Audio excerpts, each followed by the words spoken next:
So here is another example from deflection of beams. And this particular case, we have been given a simply supported beam as shown in the figure. Young's modulus value has been given to us.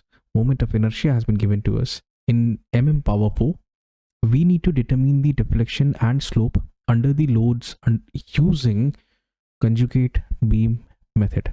That means at this very point C and D, let us say that the beam deflects in this fashion. What we really need to work out is the slope at C and the deflection at C. Deflection is written as yc, whereas the slope, this over here, is written as theta c. The same goes for point D also. We need to find the deflection, that is represented by yd, and we need to find the slope. Let's say it is in this fashion. So this happens to be the slope, theta d. I hope this question is clear to everyone. And now let us apply the conjugate beam method. Remember one thing, this is a case of simply supported beam. So the end conditions will remain same for the real beam versus the conjugate beam. There is going to be no change as far as the end condition is concerned. So let's start. Sir, first of all, let's make a free body diagram of this beam. Let us remove or free the beam from these two supports and replace them with reactions Ra and Rb. Let's apply equations of statics. Let's apply summation of f of y is equal to 0. Why? The reason being all the forces are along the y direction. That's why f of y is equal to 0. Very well.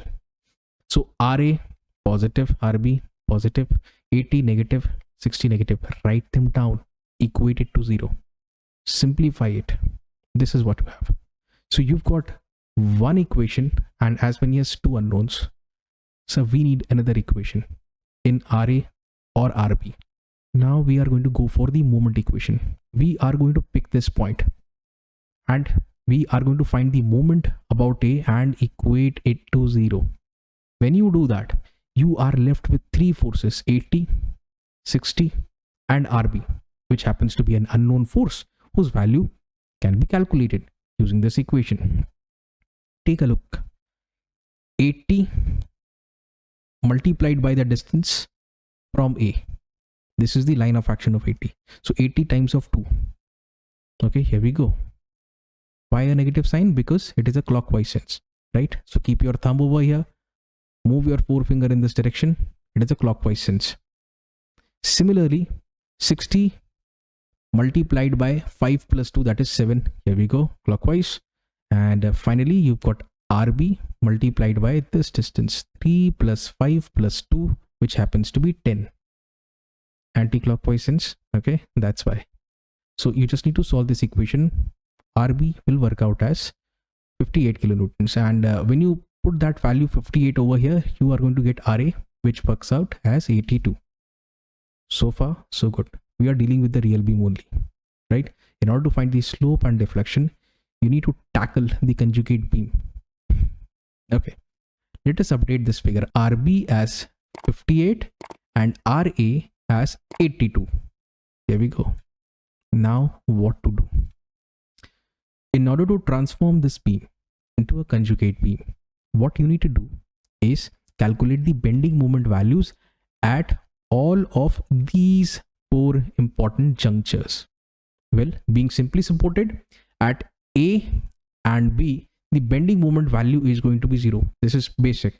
These are going to be the bending moment values. So how did I calculate these values? You must be wondering. Let's say we wish to work out the bending moment at C. Now at C, either you can consider the forces to its right or you can consider the forces to its left. And to the left, you only have to deal with one force, which is 82. So 82, that's 82. This is the line of action of 82 multiplied by this distance, which is 2. 82 times of 2 is 164. How would the beam bend? Let me ask you this question. So the beam should bend in this fashion. What is this? On the application of this load at C, it produces a hogging bending moment. What? No, sagging bending moment. So a positive bending moment. That's why a positive value. above 0, not below, above 0. Understood? Okay, but what about this point D? Again, for point D, what you can consider is either to its right or to its left. So we are going to consider the right hand side portion of point D. Why? Because we have to deal with only one force, that is 58. So 58, that's the line of action of 58 multiplied by this distance. 58 times of 3 will give you 174. 58 into 3 will give you 174. Please do the math. I'm sure you can do it. What is this diagram? Sir, this is the bending moment diagram. If you've seen my previous lecture, which all of you should, I'll also share its link in the description to watch that video first. Because once you've understood the concept as to what is the connection between a real beam and a conjugate beam, I'm sure then you can solve the problem with conciseness and confidence. Okay, so this bending moment diagram will now qualify as the loading diagram for the conjugate beam. Here it is. Once again, here we go.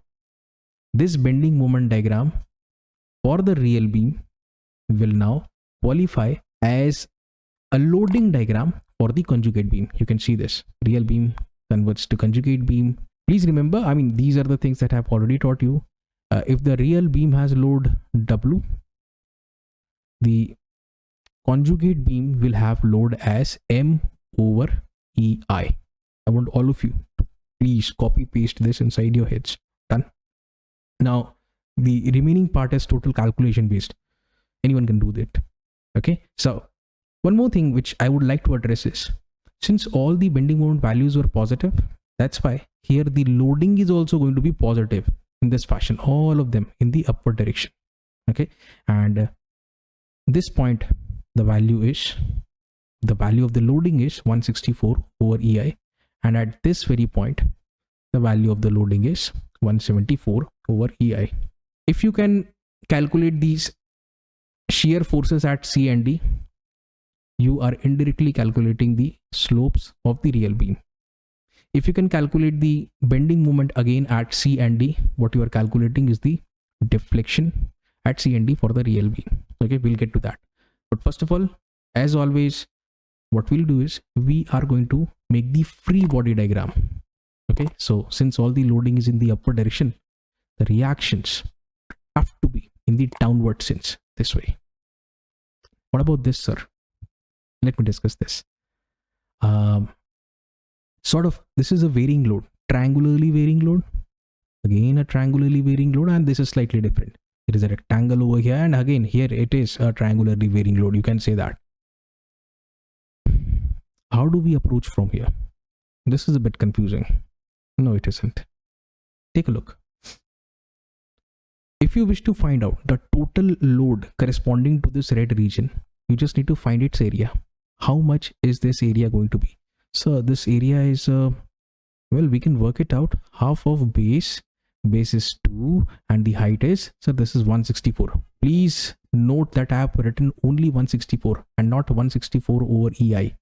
So when we arrive at the final answer, that value of EI has to be placed. We'll get to that. Okay, right? So this value is going to be, the area corresponding area is going to be 164 only. Okay, so here, if I were to replace this red area with a single point load, it would be this much. Let me write it as 164 only, and this distance is going to be 2 by 3. I hope all of you got this. Similarly, here you can see there are two geometries, one of which is a rectangle and the other is a small right angle triangle. So the area of the rectangle, it's very simple, 164 multiplied by 5. Area of the triangle, let me do this, rectangle, it is going to be equal to 164 multiplied by 5. Do I have a calculator? I have it. And the triangle, okay, it is the yellow triangle I'm talking about. This is 5, so half of base, that's 5 into height. This height is very small. This is, please note, this was 174, this is 164. The difference between the two is 10. Okay, So this is 10. Where is the calculator? Here it is. So 164 times of 5 is 820. Remember this. And 5 by 2 is 2.5. 2.5 into 10 is 25. So I think you can understand. 820 and 25. So for the rectangle, the load is going to be exactly at its center in this fashion. It's going to be 820. And for the triangle, again, the centroid of the triangle will be somewhere here. So somewhere here I can place that load, and whose magnitude is 25. And please note this, that the distance over here is b by 3, 5 by 3. This is 5 by 3. Okay, from the right angle, base by 3, so 5 by 3. And as far as this blue triangle is concerned, it's very simple. So first of all, let me fix its location. It is going to be somewhere here, and let me place this in this fashion. So this is going to be, for the blue one, half of base, that is 3, into height. Height is 174. Okay, so if you again do the math, let me bring this up. Base into height, 3 times of 174 divided by 2 will give you 261. Okay, so that's 261. So these are the values of forces. Okay, the loading diagram corresponding to conjugate beam. So far so good, right? All of this has been written here. Okay, and please note that this distance over here is 2 by 3. Let me just update my work a little. This happens to be 5 by 3.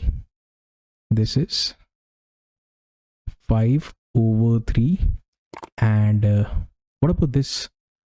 Sir, this is going to be base by 3. 3 by 3, that means 1. So this is going to be 1. Okay, now again we can use the equation of statics, but for what reason? For calculating the values of RA and RB. So let's begin. Watch. Let's apply summation of all forces in y direction is equal to 0. RA and RB, these are the reactions pointing downwards, therefore negative, negative, negative. However, all of these forces, since they point upwards, have to be taken as positive. Let me write them down. Enjoy the stuff. So simplify it. So this is your one equation. You need another.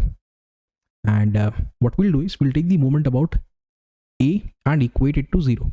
So all of these 1, 2, 3, 4 and 5 forces will come into the picture. 4 are known while 1 RB is unknown. We can get its value. Okay. So let me start off with this 164 force. We are taking the moment about point A, isn't it? So from A, how far is this force of 164? Sir, this is going to be 2 minus 2 by 3. You can see it for yourself. 2 minus 2 by 3. Let me write it. 164 into 2 minus 2 by 3. That's one thing. Secondly, take a look at this 820 Newton force. Let me write it. And please, one more thing.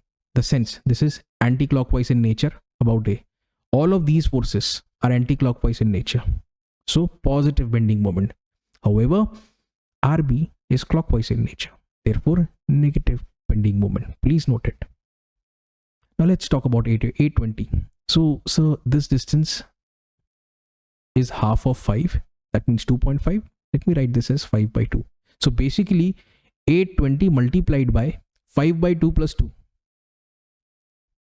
Okay, easy.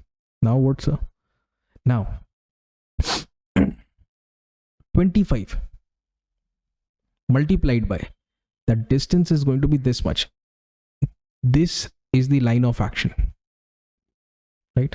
I'm going to provide each and every detail that goes into making the solution. Don't worry. So this is going to be, this is simple. What we can do is 2 plus 5 minus 5 by 3. This is 5 by 3. So this portion has to be removed. Okay. So you can also say, we can split it up. This is 2 and this is going to be 5 minus 5 by 3, isn't it? And that is exactly what I have written. 2 plus 5 minus 5 by 3. And in the same fashion, I rather believe you guys can understand 261 multiplied by 2 plus 5 plus 1. Okay, 3 by 3 happens to be 1. And RB multiplied by 10. One go, it is clockwise, that's why negative. Right? Solve for RB, this is what you get. And when you plug in the value of RB, over here, you can get the value of RA. And RA is 657. Done. So you basically have the slopes at A and B. Try to think about it, what I am saying. In the conjugate beam, whatever shear forces you calculate correspond to slopes in the real beam. In the conjugate beam, whatever bending moments you calculate corresponds to the deflection in real beam. Now we come to the business end of the video. Let's find the shear forces and bending moment, particularly at point C and D for this conjugate beam. This is going to be fun. But before I begin, let me recapitulate the sign convention. Take a look. Left side of cut section, upward force positive, downward force negative. Okay, please note this down. Very, very important, or take a screenshot. If you consider the right side of the cut section, it is exactly opposite. Downward force will be treated positive and upward force as negative. Take a look. Let's say we wish to find the shear force at C. Let me take a cut section. What's beneficial? Sir, considering the left hand side portion is beneficial. Why? Sir, because we have to deal with only two forces. However, if you consider the right hand side of C, you have to deal with as many as 4 forces. So better to consider the left hand side portion. And for left hand side, upward is positive. So this is positive. This is negative. Write it down. Minus 657 plus 164. This is what you have. As far as bending moment calculation is concerned, it's very simple. Hogging and sagging case. We want the bending moment at C. This force tends to bend the beam in this way. This is, if I complete this, this is the case of hogging, negative bending moment. However, if you take a look at this 164 Newton force about point C, it is going to bend the beam in this way. That means it is a case of sagging, positive bending moment. So it's very simple. This distance, you know from previous calculation, is 2 by 3. So let me just write this. 657 into 2, hogging case, negative sign. 164 into 2 by 3, sagging case, positive. This is what you have. Done. Now, calculation for point D. Okay. Let me begin by selecting a side. We want to find the shear force at D. Which side are you going to pick? Sir, we are going to pick this side, RHS, because you have only 2 forces. So if you pick the RHS, the sign convention is slightly different. Remember, downward force is positive here. So 613 will be positive and 261 will be negative. Follow the convention. This value happens to be 352. So you have a positive slope at D. However, the bending moment can be calculated in this fashion. Let me start. For point D, this force is upwards. We will bend the beam in this fashion, a case of sagging. 630 Newton force. About point D will bend the beam in this direction. It is a case of hogging, negative. So 613 into 3 with a negative sign. You can see this. 261 into this distance is 3 by 3, that is 1. 261 into 1. Case of sagging bending moment, positive sign. So these are the values which we've got. Now, this is not the final answer. There is a bit of fine tuning which needs to be done. Take a look. Let me switch it off. And we've been given value of E as 200 GPa. So break it. 10 to the power 9 can be broken down into 10 to the power 6, 10 to the power 3. 10 to the power 3 qualifies as a kilo. So kilo Newton per meter square. That's the value of E. Okay. Secondly, you've got I. In millimeter power 4, we will convert this into meter power 4. Milli is 10 to the power minus 3. So to the power 4 minus 12 plus 6 will be minus 6. And this is what you get. What you need is E into I. Just do the math. This is what you have. But what's the reason you've done this conversion? E and I, that too in kilonewton meter square? The reason being very simple. The loading that we made initially from the real beam, this was the real beam, to the conjugate beam. Here, the units followed were kilonewton. That is the only reason. Kilonewton and meter.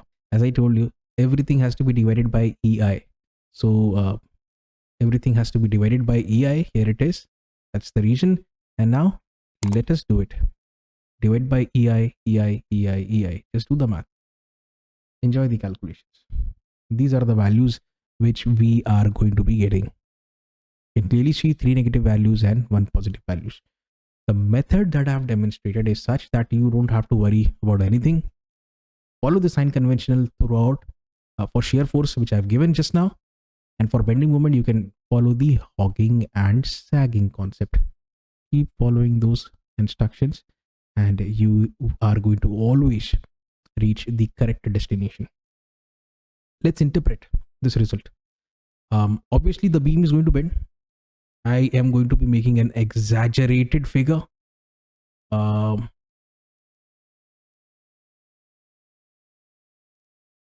Let's say the bend of the beam is represented by this elastic curve. So what does the slope represent? Initially you're going to get the value in radians. However, when you multiply this by 180 over pi, corresponding value you get is in degrees. You can do the math. Okay. Now, the slope at C. For observing the slope at C, you need to draw a tangent at C. Okay, this is point C. Draw a tangent.